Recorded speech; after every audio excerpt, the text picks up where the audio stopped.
I always believed in forever. My parents had what I thought was the perfect marriage, a partnership built on respect, love, and unwavering commitment. Watching them, I grew up thinking that's what I'd have too. When I met Emma right after college, I was convinced I'd found it. She was charming, full of life, and everything I thought I wanted.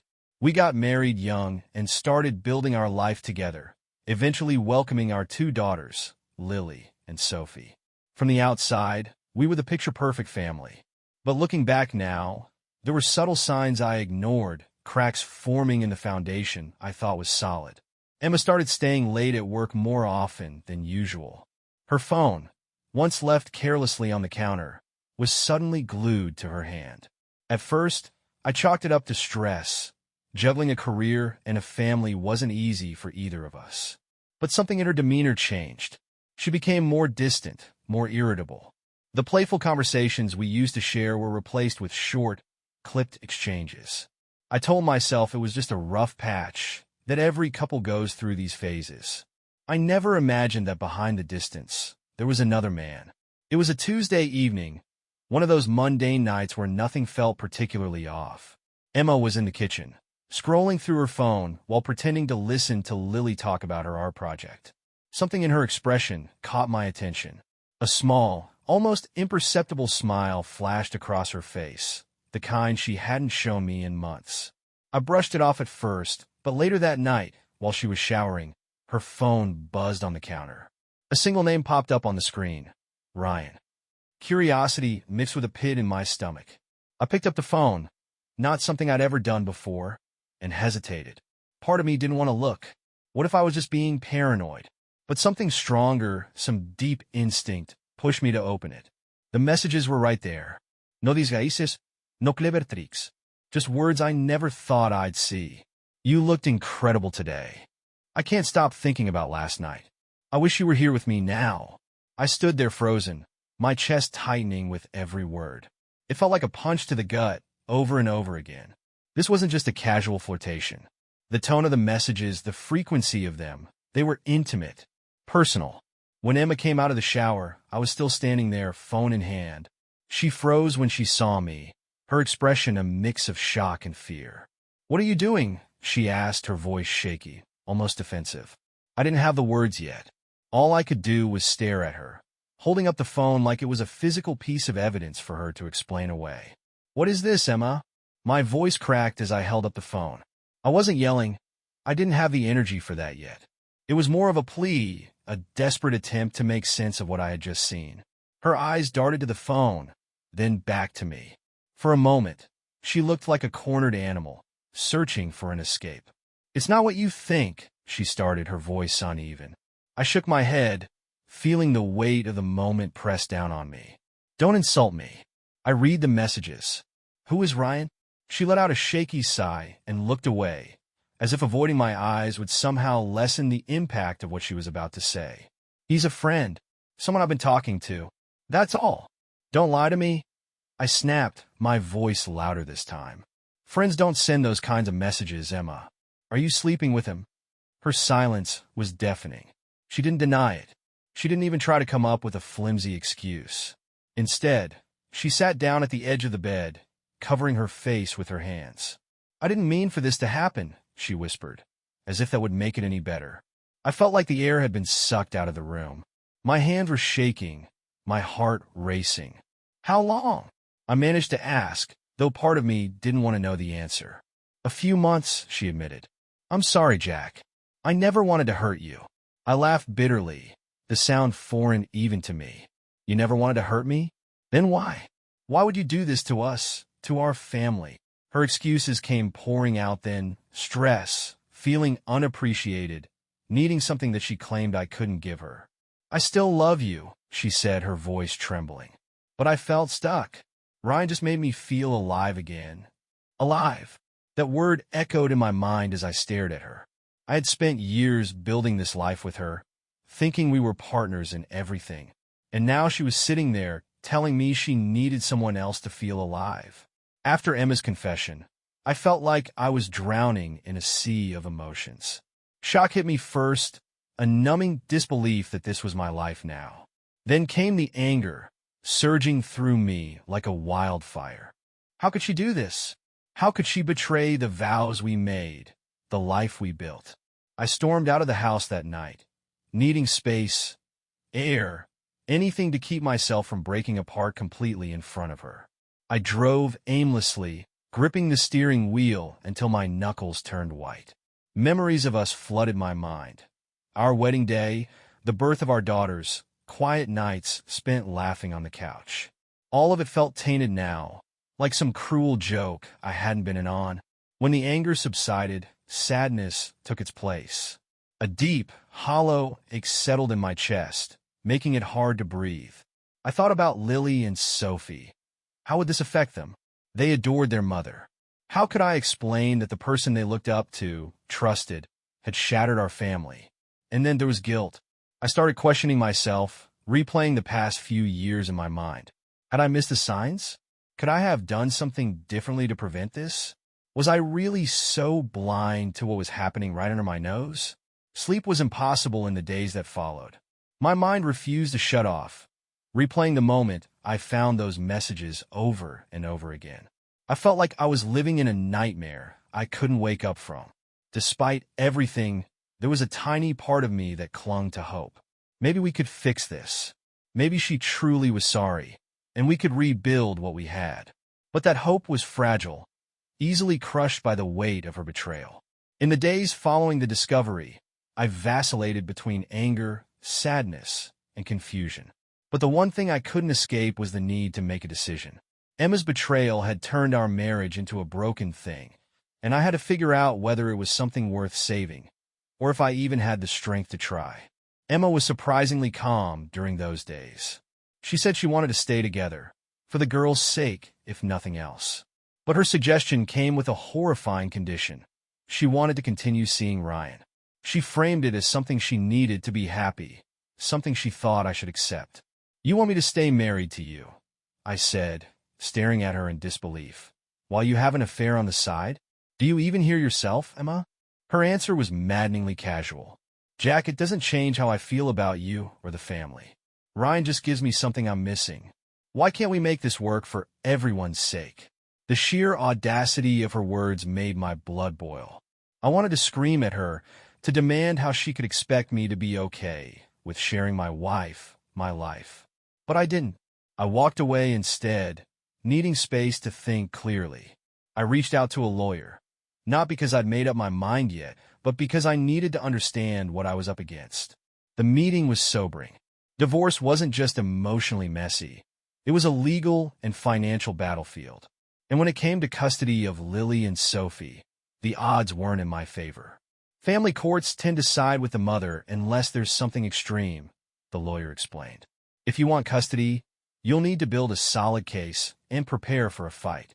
That conversation left me reeling. Staying in the marriage meant living in a situation I couldn't tolerate, but leaving meant risking everything: my kids, my home, my sanity. I was trapped, caught between my principles and my fear of losing the most important people in my life. But deep down, I knew I couldn't accept Emma's terms. I couldn't live a lie, pretending everything was fine while she was with another man. The marriage we once had was gone, and no amount of pretending would bring it back. After that conversation with Emma, something shifted permanently in our home. The air felt heavier, like a constant storm cloud was hanging over us. I moved her belongings to the basement, not out of spite, but because I couldn't bear the thought of sharing the same bedroom with her anymore. It was like every part of her presence in that space reminded me of her betrayal. She didn't fight me on it. In fact, her reaction was eerily indifferent. She packed up her things and retreated downstairs without much of a word. That indifference cut me almost as much as the affair itself. It felt like she was already halfway out of our life, even as she insisted she wanted to stay. The tension in the house was unbearable. We barely spoke, and when we did, it was short and clipped, focused solely on logistics about the girls. Lily and Sophie were too young to fully understand what was happening, but they could sense something was wrong. Lily started asking why Mommy was sleeping in the basement. Sophie, ever the sensitive one, clung to me more than usual, as if she could sense I was breaking inside. I tried to shield them from it all, putting on a brave face when they were around. But at night, when the house was quiet, I fell apart. The loneliness was crushing. I couldn't talk to Emma, not really, and I didn't want to burden friends or family with the truth. Running became my escape. Every evening, after the girls went to bed, I laced up my shoes and hit the pavement. I ran until my legs burned and my lungs screamed for air. It was the only time I felt even a sliver of peace, as though the physical pain could drown out the emotional storm raging inside me. Meanwhile, Emma carried on as if nothing had changed. She worked late, spent more time on her phone, and avoided meaningful conversations. I could see the guilt in her eyes sometimes, but it was fleeting, replaced by a kind of resignation. She had made her choice, and she was forcing me to live with the consequences. The house, once filled with laughter and warmth, had turned cold. I knew this wasn't sustainable. Something had to give soon. One evening, after the girls were in bed, Emma approached me. For the first time in weeks, she looked like she had something to say. "Jack," she started hesitantly, "I know this is hard for you, but I need you to understand why this happened." I didn't say anything. I just folded my arms and waited, unsure if I had the energy to hear her justification again. "I'm not excusing what I did," she said quickly, as though trying to deflect any immediate anger. "But I've been under so much stress, work, the kids, everything. I felt like I was losing myself. Ryan, he was just a way for me to feel like me again, not just a mom or a wife." Her words hit me like a slap. She made it sound so simple, as if her betrayal was some self-care exercise instead of the destruction of our family. "And I wasn't enough to make you feel like you again?" I asked, my voice sharp. She flinched but didn't answer. Instead, she sat down on the couch, fiddling with the edge of her sleeve. "I do love you," she said softly, "but I am scared. I don't know what I want anymore." I could tell she was spiraling, caught between guilt and self-pity. But it was what she said next that truly broke me. "Ryan told me I should try to fix things with you. He thinks I'll end up alone if I keep pushing you away." Ryan, the man she betrayed me with, was now giving her relationship advice. The absurdity of it would have been laughable if it weren't so pathetic. "Do you even hear yourself, Emma?" I snapped, my anger boiling over. "You're taking advice from the man who helped destroy our marriage? Is that supposed to make me feel better?" She didn't answer, tears welling up in her eyes. I couldn't tell if they were tears of regret or just frustration that I wasn't bending to her narrative.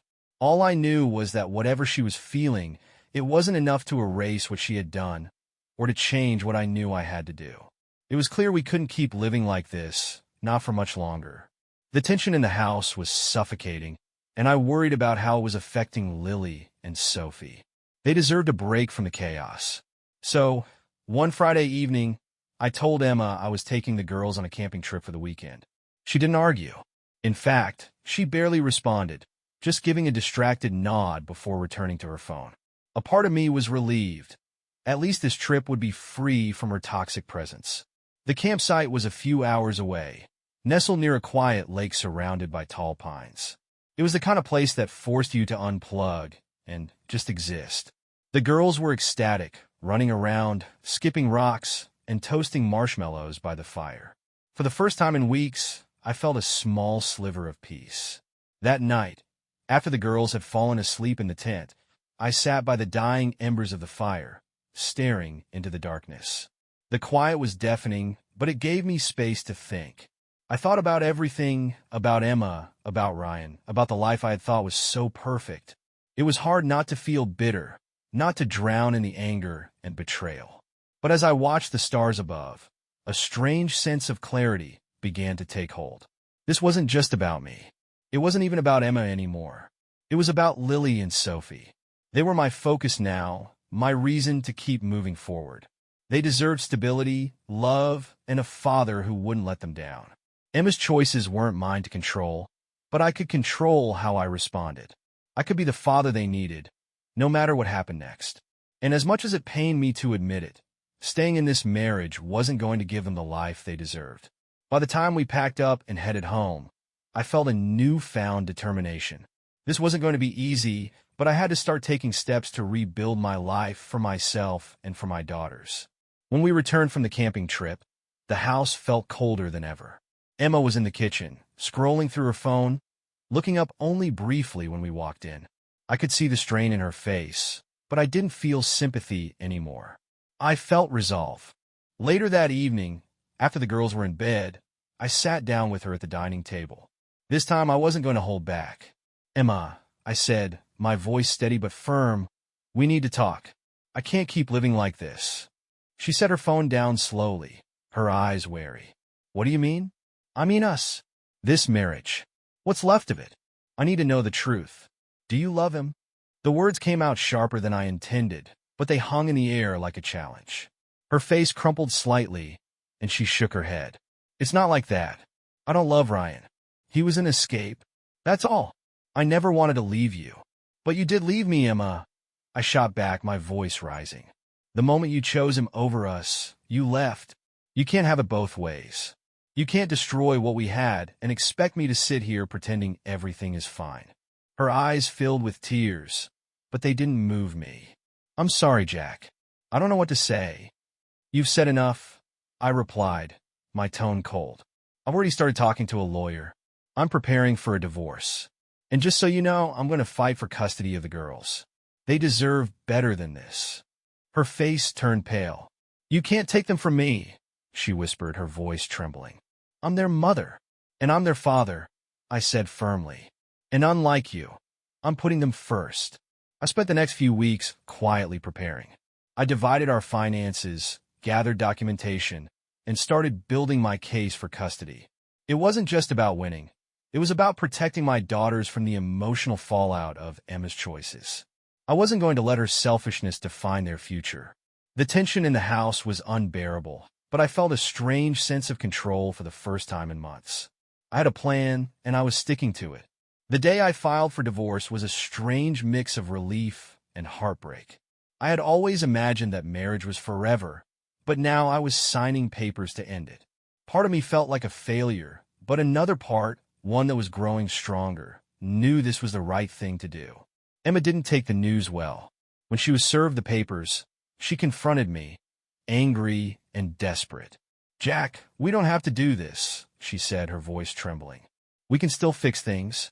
I made a mistake, but that doesn't mean we have to throw everything away." I looked at her, feeling the weight of all the hurt she had caused. "You threw it away the moment you chose Ryan over our family," I said. "I can't live like this, Emma, and I won't let the girls grow up in a house where this is considered normal." The legal process was grueling. Custody battles, financial negotiations. It felt like an endless war of attrition.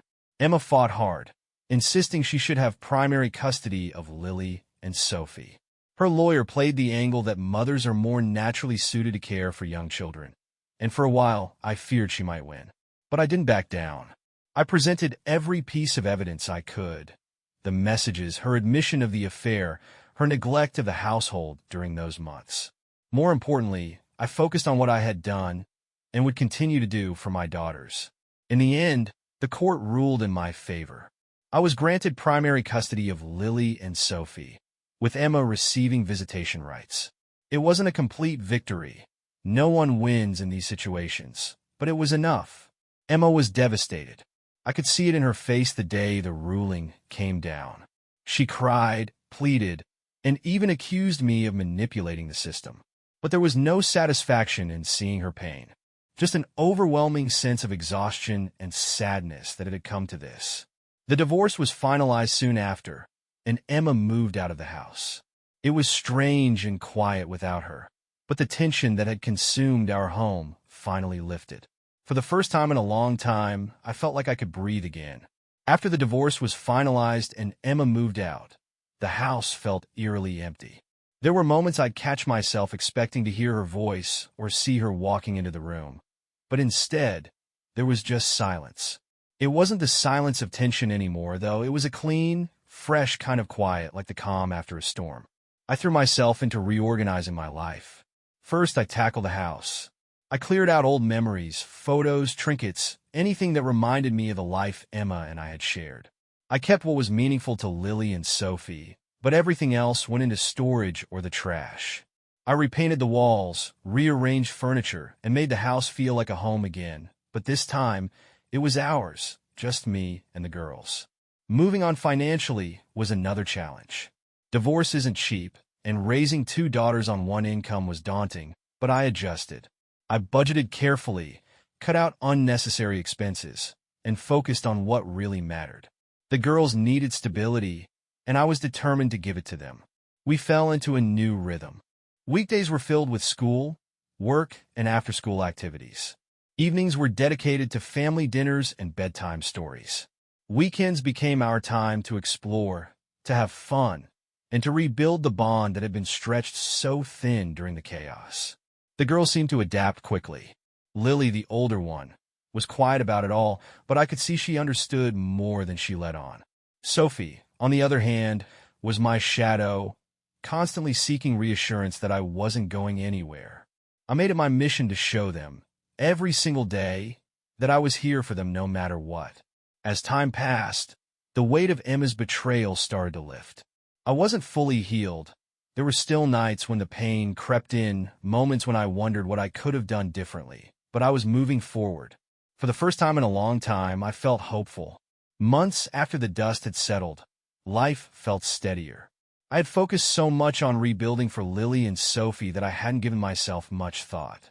But in those quiet moments after the girls went to bed, I realized I was starting to feel something I hadn't in a long time, a sense of freedom. It was during one of Sophie's soccer games that I met Diane. She was there cheering for her son, and we ended up chatting on the sidelines. There was an ease about her, a warmth I hadn't felt in a long time. We kept running into each other at games, eventually exchanging numbers and grabbing coffee. At first, I was hesitant. After everything I had been through, the thought of opening up to someone new was daunting. But Diane was patient, understanding, and completely different from Emma. She wasn't just interested in me. She genuinely cared about Lily and Sophie, too. As our relationship grew, so did the connection between our families. Diane had 2 kids of her own, and watching all 4 of them bond was something I hadn't expected but deeply appreciated. They felt like a little tribe, supporting each other in ways I never thought possible. Eventually, Diane and I decided to move in together. It wasn't a decision we made lightly. We wanted to be sure it was right for the kids. But once we made the leap, it felt like the missing piece of a puzzle had fallen into place. Living with Diane brought a new kind of joy to my life. She reminded me of what a partnership could look like: mutual respect, laughter, and a genuine sense of teamwork. It was a stark contrast to what I had been through, and I found myself growing in ways I hadn't anticipated. Looking back, I realized how far I had come. Emma's betrayal had shattered me, but it hadn't defined me. I had rebuilt my life, and for the first time in years, I felt happy, not just for my daughters, but for myself. Life with Diane brought a peace I hadn't known in years. It wasn't perfect. Blending 2 families came with its own set of challenges, but it felt real, stable, and filled with genuine care.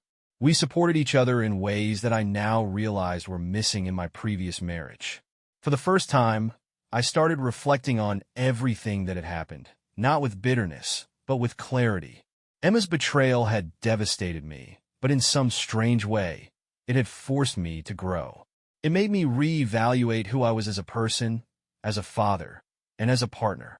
I thought about the man I used to be, someone who took stability for granted, who thought love was unshakable just because it was there. I had learned the hard way that love needs nurturing, communication, and effort from both sides. I wasn't perfect, and neither was Emma, but her choices had forced me to become someone better, not for her, but for myself and my daughters. Happiness wasn't something I had to chase anymore. It was in the little things. Family dinners where everyone laughed until their sides hurt, quiet evenings with Diane on the couch, and watching Lily and Sophie thrive in this new life we had built. Emma, on the other hand, seemed to struggle with the consequences of her decisions. The girls would occasionally mention her sadness or how she seemed lost when they visited her.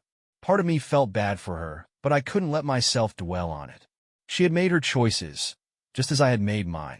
I realized that happiness doesn't come from clinging to something broken or trying to force what isn't meant to be. It comes from letting go, from accepting change, and from focusing on what truly matters. For me, that was my daughters, my integrity, and this new chapter with Diane. I was proud of the man I had become, and for the first time in a long time, I felt truly at peace. While I was finding my footing in this new chapter of my life, Emma, now Laura in my mind as the closeness of Emma had faded, was grappling with the fallout of her decisions. The girls shared bits and pieces about their time with her during visits. They mentioned how she seemed sad and distant, often staring off into space or trying too hard to make their visits special, as though she were overcompensating. I couldn't help but wonder if she regretted it all. Ryan, the lies, the choices that had ultimately cost her family. I didn't ask her, though. Our conversations were brief and focused on the girls. I no longer had the emotional energy to try to understand her. One day, Lily came home from a visit and mentioned something that stuck with me. Mom said she misses when we were all together, she said quietly. I didn't know how to respond, so I just nodded and gave her a hug. I didn't feel vindicated by Laura's struggles, though. If anything, I pitied her. She had gambled everything, our marriage, our family, for a fleeting escape, and now she was left with nothing but the consequences. Her relationship with Ryan hadn't lasted. According to Lily, they had stopped seeing each other not long after the divorce was finalized. I wondered if she saw the parallels between her life and mine. While I had chosen to move forward, to rebuild and grow, she seemed stuck in the wreckage of what she'd lost. The girls loved her, but even they could sense the difference in our lives. Our home was filled with laughter and warmth, while her visits often seemed strained and awkward. I didn't hate Laura anymore. The anger I once felt had been replaced by something quieter, a kind of sadness for what might have been if things had turned out differently. But I also knew I couldn't dwell on that. My focus was on the life I was building now, not the one that had fallen apart. Looking back on everything, it's hard to believe how much my life has changed. What started as the most painful chapter of my life became the turning point that pushed me to grow in ways I never thought possible. Laura's choices had devastating consequences, not just for me, but for her as well. Her desire for freedom, for something she thought she was missing, led her down a path that cost her everything she once held dear. She lost her marriage, her home, and most painfully, the close bond she once had with our daughters. But this isn't just a story about loss. It's about resilience, about learning to pick up the pieces and rebuild when everything feels shattered. If there's one thing I've learned, it's that happiness doesn't come from holding on to something broken or chasing after fleeting desires.